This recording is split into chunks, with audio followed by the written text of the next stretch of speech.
Amazing story के लिए हमारे चैनल को सब्सक्राइब करें। शुक्रिया। इतने सालों बाद भगवान ने मेरे गरीब घराने में खुशियाँ भेजी थी, लेकिन वो इतनी जल्दी हमसे ये खुशियाँ छीन लेगा, हमें ये नहीं पता था। मेरी नन्ही बच्ची के साथ ना जाने क्या हुआ है। रघु, दिल छोटा मत करो रीमा बहन, आखिर किस्मत का लिखा कौन टाल सकता है। ये सब तुम्हारे नसीब में था। रीमा और रघु को गहरा सदमा पहुंचा था।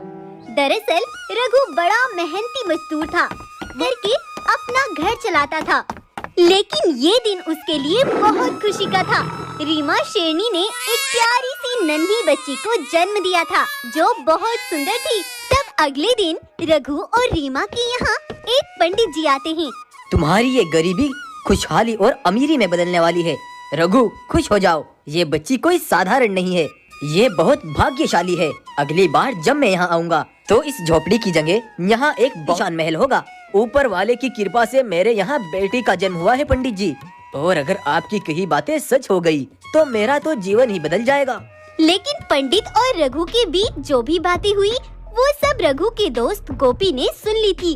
तो इसका मतलब रघु की ये बेटी उसका भविष्य बदल देगी और मैं रह जाऊंगा वैसा का वैसा एक गरीब मजदूर। नहीं नहीं, ऐसा नहीं होने दूंगा। मैं इसकी बेटी का किस्सा ही खत्म कर देता हूँ। तब अगले दिन रघु मजदूरी करने गया हुआ था और रीमा बाहर कुछ पत्थरों को बाहर निकाल रही थी। तब गोपी दबे पांव आया और चुपके से उसने उनकी बेटी को उठा लिया और वहाँ से बहुत तेजी से निकल गया। वो बहुत तेजी से नील नदी तक पहुँचा और बहुत ऊंचाई पर खड़ा होकर उसने रीमा और रघु की बेटी को नीचे नदी में फेंक दिया। इस नदी में गिरकर आज तक कोई भी नहीं बच पाया। अब जल्दी से यहाँ से निकल लेता हूँ। गोपी तेजी से वहाँ से आ गया। उधर रीमा शेरनी रोती होती हुई रघु के पास गई, जहाँ रघु काम करता था। रघु, रघु, हमारी बेटी वहाँ नहीं है। तब रघु रीमा को अलग लेकर जाता है। क्या हुआ रीमा, आराम से बताओ मुझे, कहाँ गई हमारी बेटी? तभी गोपी भी वहीं आ पहुँचता है। रघु दोस्त, मैं नील नदी के पुल से गुजर रहा था, तब मैंने देखा एक सुंदर सी सफेद रंग की बच्ची वहाँ पड़ी थी। तब मुझे याद आया तुम्हारे यहाँ भी कल एक बेटी का जन्म हुआ था, तो मैंने सोचा तुमसे कहीं वो तुम्हारी ही बेटी तो नहीं है। जल्दी से चलो, उसे कुछ नहीं होगा। और तब वो तीनों वहीं नील नदी तक पहुँच जाते हैं, लेकिन तब वो वहाँ नहीं थी। हाँ भाई, मैंने यही देखी थी। नहीं, मेरी मासूम सी बच्ची इस नदी में नहीं डूब सकती। खुद को संभालो बहन, चलो रघु चलो, हमें यहाँ से चलना होगा। और इस तरह गोपी रघु और रीमा की बेटी को मारकर उन्हें ही दिलासा दे रहा था। रघु और रीमा को सब्र नहीं आ रहा था। अपना पेट पालने के लिए जिंदगी के इस बड़े दुख से भी उन्होंने समझौता कर लिया था। अब ऐसे ही कई साल बीत गए। कड़ाके की ठंड आई, बर्फ पड़ने लगी। रघु के घर में खाने पीने की तंगी हो गई, क्योंकि ठंड और बर्फ के कारण काम करना मुश्किल था। और इसी ठंड में कांपता हुआ वीरू नाम का एक शेर इसी जंगल में आता है। इस ठंडी बर्फ के कारण मैं एक मुसाफिर हूँ। क्या मुझे 2 दिन के लिए इस घर में रहने के लिए जगह मिल सकती है? अरे, इस ठंड में अपने परिवार को तो पालना मुश्किल हो रहा है, और फिर तुम जैसे हमारा जीना हराम करके रखते हैं। जाओ जाओ यहाँ से, यहाँ कोई जगह नहीं है तुम्हारी। गौरव वहाँ से दूसरे घर जाता है, जहाँ एक गाय अपने बछड़े के साथ रहती थी। गाय बहन, मैं बहुत दूर से आया हूँ, कृपा करके 2 दिन के लिए मुझे अपने घर में जगह दे दो। देखो भाई, मेरा बछड़ा कभी कभी यहाँ पर अकेला भी रहता है, हमसे डर जाएगा, ये रिस्क मैं नहीं ले सकती। तब वीरू मायूस होकर वहाँ से और आगे बढ़ता है। मैं जानता हूँ ठंड बहुत पड़ रही है, अपने ही परिवार को पालना मुश्किल है, लेकिन मैं 2 दिन के लिए यहाँ रुकना चाहता हूँ। अरे बेटा, आओ आओ, मेहमान तो ऊपर वाले का रूप होता है, आओ अंदर आ जाओ। जैसी रूखी सूखी हम खाते हैं, वैसे ही तुम खा लो वीरू, और आराम से रहो। तब रीमा रघु वीरू को भोजन कराते हैं। जब तुम इस झोपड़ी के द्वार पर आए, तुमने कहा था कड़ाके की ठंड में परिवार को पालना मुश्किल है, लेकिन हमारा परिवार तो हमारी बेटी से था, जो आज से 15 साल पहले हमें छोड़कर चली गई थी। मेरी बात से आपका दिल दुखा हो तो मुझे माफ करना, लेकिन उसके साथ हुआ क्या था?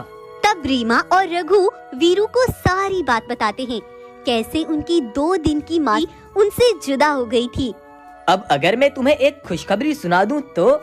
अच्छी खबर सुनने के लिए तो हमारे कान तरस गए हैं। बोलो बेटा, जल्दी बोलो। उस दिन मैं किसी काम से कश्ती से गुजर रहा था, तब मैंने दूर से देखा एक छोटी सी बच्ची पानी के तेज बहाव से मेरी ओर ही आ रही थी। तब मैंने उसे उठा लिया।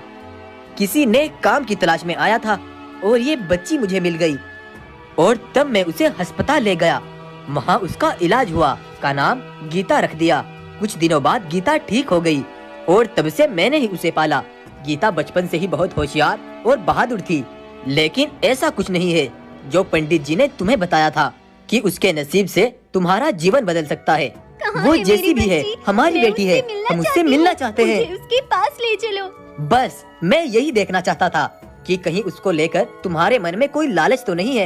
ये कहते ही वीरू शेर एक विशाल पंखों वाले शेर में बदल जाता है।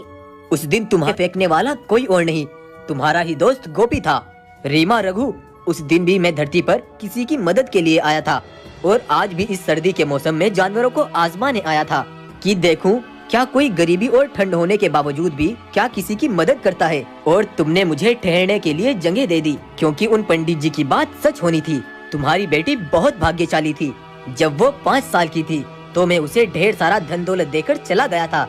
आज उसने अपनी मेहनत के दम पर खुद को इतना अमीर बना लिया कि वो यहाँ के हर जानवर की गरीबी को दूर कर सकती है। कल वो तुमसे मिलने आ रही है।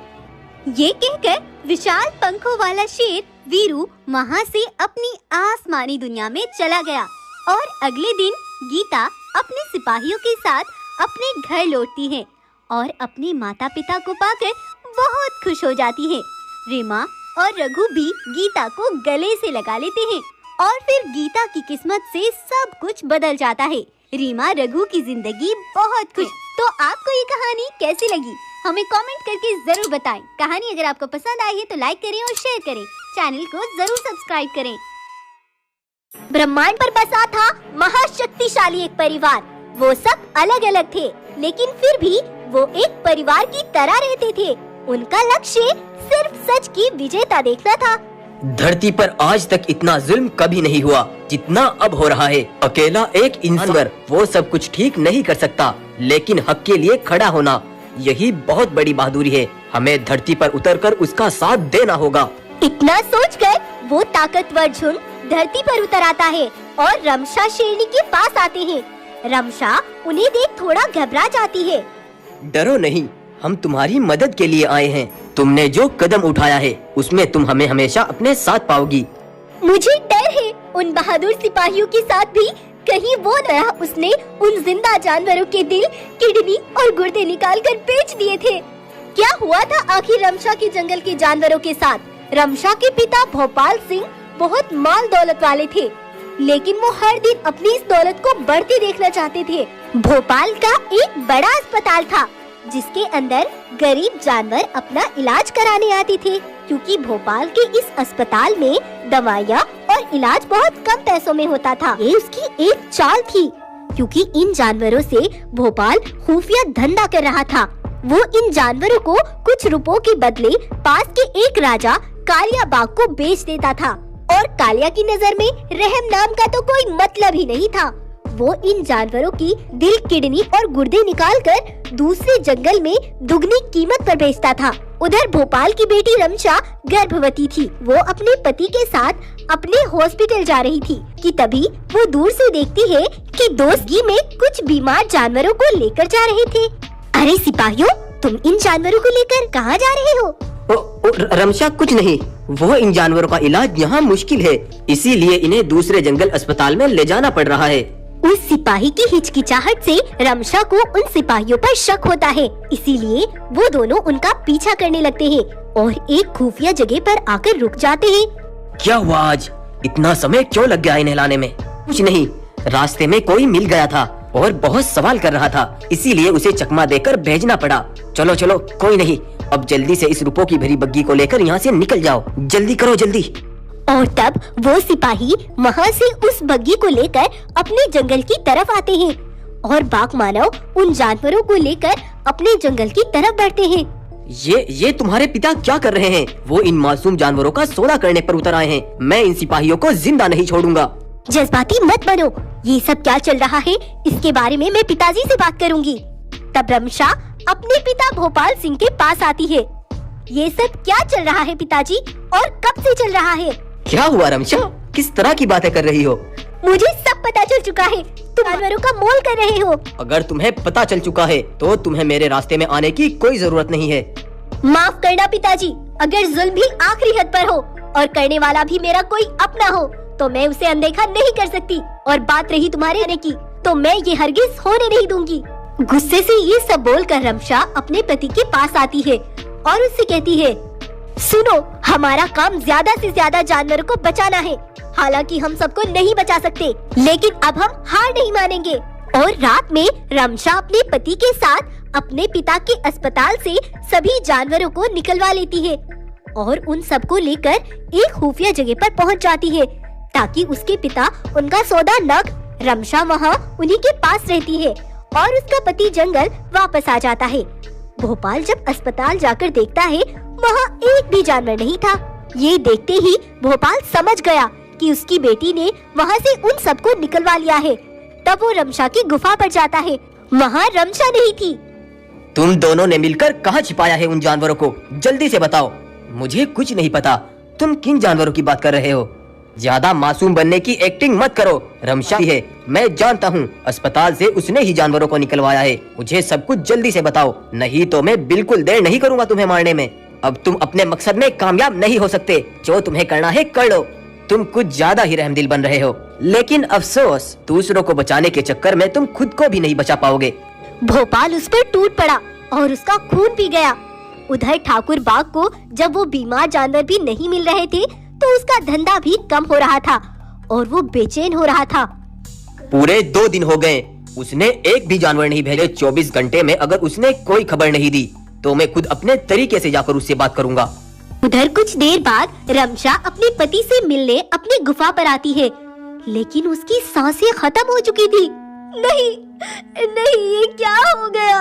उन जानवरों को बचाने का फैसला मेरा था, लेकिन मेरे जालिम पिता ने ये क्या कर दिया? वो चाहते हैं तुम्हारे प्राण लेकर वो मुझे डरा दे और मैं पीछे हट जाऊंगी, लेकिन अब ये मेरा वादा है मुझसे, चाहे मेरे प्राण भी क्यों न चले जाए, लेकिन मैं उन जानवरों को किसी कीमत पर भी पिताजी को नहीं सौंपने वाली। और इधर कालिया बाग बहुत गुस्से से अपनी एक बड़ी सेना के साथ भोपाल की गुफा पर आता है। पिछले 4 दिन से मेरा धंधा चौपट हुआ पड़ा है, सिर्फ तेरी वजह से। लेकिन अब मैं किसी बात का इंतजार नहीं करूंगा और तेरे जंगल के बहादुर ताकतवर सिपाहियों को ले जाऊंगा। चलो सिपाहियों, वो जहाँ भी मिले उठा लो उनको। और कालिया जंगल के बहादुर ताकतवर सिपाहियों को अपनी कैद में करके वहाँ से अपने जंगल ले जाता है। और इस तरह से वो हमारे जंगल के बहादुर सिपाहियों को भी यहाँ से उठा कर ले गया। अब मुझे कुछ भी समझ नहीं आ रहा, मैं उन्हें कैसे बचाऊंगी? और वो कालिया, अगर उससे मेरे जंगल के जानवर बच भी गए तो वो अपना धंधा करने के लिए कहीं और के जानवरों को खरीदेगा। मुझे उसे हर हाल में रोकना होगा। देखो रमशा, हम ब्रह्मांड में रहने और उस कालिया के जंगल में पहुंचने से पहले एक नदी पड़ती है। हमने अगर उसे पार किया तो हम भस्म हो जाएंगे, लेकिन हम हर कदम पर तुम्हारा साथ देंगे। अब तुम्हें एक काम करना है, कालिया के जंगल से कोई ना कोई जानवर बाहर जरूर आता होगा। तुम्हें उसके साथ छिपकर उसके जंगल में दाखिल होना होगा और उन सिपाहियों को वहाँ से छिपकर बाहर निकालना होगा। तब रमशा कालिया के जंगल के बाहर झाड़ियों में छिपकर खड़ी हो जाती है। तब वो देखती है एक भालू बहुत सारी लकड़ियाँ लेकर रोज जंगल में जाता है। तब अगले दिन जब वो भालू आता है तो वो छिपकर, तुम्हारे जंगल का राजा कालिया बड़ा जालिम है। उसने पहले हमारे जंगल के बीमार जानवरों के शरीर के अंगों को निकाल कर बेचा और अब उसने हमारे बहादुर सिपाहियों को भी पकड़ रखा है। रमशा ने शुरू से लेकर भालू को अपनी सारी दुर्घटना के बारे में बताया। तुम चिंता मत करो, उनको निकलवाने में मैं तुम्हारी मदद करूँगा। तब रमशा भालू की लकड़ियों से भरी बग्गी के बीच छिपकर कालिया के जंगल पहुंच जाती है और रात होने का इंतजार। कालिया और उसके सिपाही सो जाते हैं। तब रमशा वहां पहुंचती है। साथियों, मेरी बात ध्यान से सुनो। कल सुबह मैं तुम्हें यहाँ से एक भालू की लकड़ियों की बग्गी के बीच छिपाकर यहाँ से निकलवा लूंगी। हमारे पास ब्राह्मण से एक सेना हमारी मदद के लिए आई हुई है। तुम्हें सीधा जाकर उन तक पहुंचना है। लेकिन रमशा, तुम यहाँ से कैसे निकलोगी? तुम मेरी चिंता मत करो, जैसे कैसे करके मैं यहाँ से निकल जाऊंगी। सुबह के समय जब कालिया और उसके सिपाही वहाँ नहीं थे, तब रमशा अपने सिपाहियों को भालू की लकड़ियों से भरी बग्गी के बीच उन्हें बैठाकर एक एक करके कालिया के जंगल से बाहर निकलवा देती है। लेकिन जब कालिया वापस आकर देखता है तो उनमें से एक भी सिपाही वहाँ नहीं था। ये देखकर कालिया का गुस्से से बुरा हाल हो जाता है। जासूस जो भी है वो यहाँ से निकल ना पाए, मैं उसे ऐसी सजा, उसकी 7 नस्लें भी याद रखेगी। तुम जाकर जंगल का द्वार बंद कर दो। रमशा को जब ये पता चलता है तो वो जंगल से निकलने के लिए तेजी से भागती है, लेकिन द्वार पर खड़े सिपाही उसे पकड़ लेते हैं और उसे मुजरिम बनाकर अपने महाराज कालिया के पास ले जाते हैं। तो वो गद्दार तू है, लेकिन तुझे शायद पता नहीं कि मैं अपने गुनाहगारों के साथ क्या करता हूँ। तुम चाहे मेरे खून की एक एक बूंद भी क्यों न पी जाओ, लेकिन मैं तुम्हारी आंखें खोल दूं कि ब्रह्मांड से इस जुल्म के खिलाफ लड़ने के लिए एक सेना उतर आई है।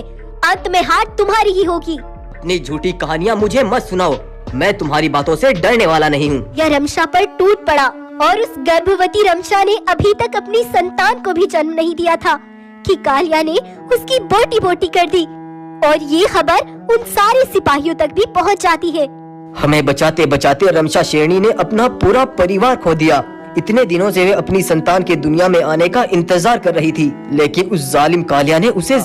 साथियों, रमशा का परिवार जुल्म के खिलाफ लड़ता लड़ता मर गया। रमशा का बस एक ही सपना था कि वे अपनी आंखों से जुल्म का अंत होते देखे, और उसके सपने को पूरा करने की जिम्मेदारी अब तुम्हारी है। हम तुम सबको ऐसी ताकत देंगे जिससे तुम विशाल ताकत वाले शरीर को हासिल कर लोगे और उस कालिया को अपनी ताकत से कुचल डालोगे। तब ब्रह्मांड की वो सेना साधारण सिपाहियों को विशाल रूप देती है और वो विशाल शेरों की सेना कालिया पर हमला बोल देती है।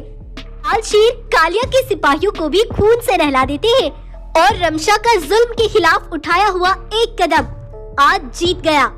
ब्रह्मांड के सिपाही भी अपनी दुनिया में चले जाते हैं और रमशा के बहादुर सिपाही भोपाल सिंह को 1 महीने के लिए सजा के तौर पर कैद कर देते हैं और जंगल की डोर को अब वो खुद संभालते हैं। आज 20 साल के बाद अपनी प्रजा के साथ लौट रहा था एक ऐसे महान बाप का बेटा जिसने अपने की थी ये कहानी जो आज फिर से शुरू होगी। रिश्तों के बीच जब दुश्मनी ने अपने पंजे गाड़ दिए और एक सच्चे राजा को मुंह के बल गिरा दिया गया, तब जन्म लिया एक सच्चे और महान राजा ने। अपनी प्रजा के लिए डर को पीछे छोड़ाया, सिम्बा अपना कर्तव्य निभाने फिर से वापस लौट आया। सिम्बा के बीते बचपन में क्या हुआ था और आज से 20 वर्षों पहले क्यों चला गया था सिम्बा अपनी जन्मभूमि को छोड़कर। दोहराते हैं एक बार फिर से सिम्बा का बचपन और उसकी कहानी। के पिता बगीरा का जंगल जितना विशाल उतना ही खुशहाल था। एक बड़ी तादाद में बगीरा की प्रजा बगीरा को अपना भगवान मानती थी। जंगल का छोटा हो या बड़ा जानवर बगीरा को देख इज्जत की निगाहों से अपना सर नीचे झुका लिया करता था। बड़ी प्रजा और जंगल का मालिक होने के बाद भी बगीरा अकेला था, क्योंकि अब तक उसकी कोई संतान नहीं थी। बगीरा का सगा भाई कांचा बगीरा के जिंदा रहने जंगल पर राज नहीं कर सकता था और बगीरा बुढ़ापे की तरफ बढ़ रहा था। और फिर उसके यहाँ एक नन्हे राजकुमार ने जन्म लिया जो था बगीरा के जंगल का नया रक्षक। इधर बगीरा के जंगल को नया वारिस मिला तो उधर बगीरा के सगे भाई ने हाथ मिला लिया था बगीरा के सबसे बड़े दुश्मन राधे चीता से। एक उम्र बीतने के बाद अब मैं राजा बनता तो उधर उस बगीरा के बेटे सिम्बा ने जन्म ले लिया। मेरे इतना अधूरा रह गया। अगर बगीरा का नया वारिस जिंदा रहा तो मैं कभी राजा नहीं बन पाऊंगा और मैं ऐसा होने नहीं दूंगा। चिंता मत करो कांचा, जल्द ही कुछ सोचते हैं। रिश्तों के बीच अब छिड़ गई थी राजगद्दी की जंग। उधर बगीरा अपने बेटे को जंगल का कर्तव्य सिखा रहा था। जहाँ तक ये रोशनी फैली है ये सारी हुकूमत हमारी है। याद रखना, एक बादशाह की हुकूमत सुबह के सूरज की तरह चढ़ती और शाम के लिए बेटा एक दिन हमारी हुकूमत का सूरज भी ढलेगा और रोशन होगा तुम्हारी हुकूमत से। तुम्हें ये हुकूमत समझदारी से संभालनी होगी। बगीरा सिम्बा को समझाकर वापस जंगल की तरफ लौट ही रहा था कि तभी उसे एक काम याद आ गया। सिम्बा, मुझे एक बहुत जरूरी काम करना है। तुम यहाँ से सीधा गुफा पर जाना। ये कहकर बगीरा वहाँ से निकल लिया। सिम्बा गुफा की तरफ जाने लगा, लेकिन तभी उसके चचा कांचा ने उसका रास्ता रोक लिया। रुको बेटा सिम्बा, तुम्हारे पिता ने तुम्हें जंगल की पुरानी घाटी पर बुलाया है, आओ मेरे साथ। कांचा उसे वहाँ से लेकर चल देता है और राधे चीता के इलाके में पहुंचकर कांचा सिम्बा से कहता है, जाओ बेटा, तुम्हारे पिता यहीं पर हैं, तुम जाओ, मैं अभी आता हूँ। कांचा वहाँ से चला जाता है, लेकिन तभी वहाँ पर राधे चीता के सारे सिपाही आ जाते हैं और सिम्बा को चारों ओर से घेर लेते हैं। हट जाओ, पीछे हट जाओ, सबको मार डालूंगा। ओहो, बड़ा जोश है रे तुझमें, तू तो अपने बाप से भी आगे लगता है, लेकिन अब कोई फायदा नहीं। चीता सिम्बा को मारने ही वाले थे, लेकिन तभी बगीरा पीछे से राधे चीता के सारे सिपाहियों को उधेड़ता और फेंकता हुआ अपने बेटे तक आ पहुंचा और किसी तरह अपने बेटे को उठाकर वहां से निकाल लाता है और फिर अपनी गुफा पर पहुंचकर वह कुछ जानवरों को इकट्ठा करता है। भाइयों, मेरे इकलौते बेटे सिम्बा को मेरे ही सगे भाई ने मेरे दुश्मन को सौंप दिया था, वो वहीं पर उतर आया, ना जाने अब वो क्या क्या करेगा।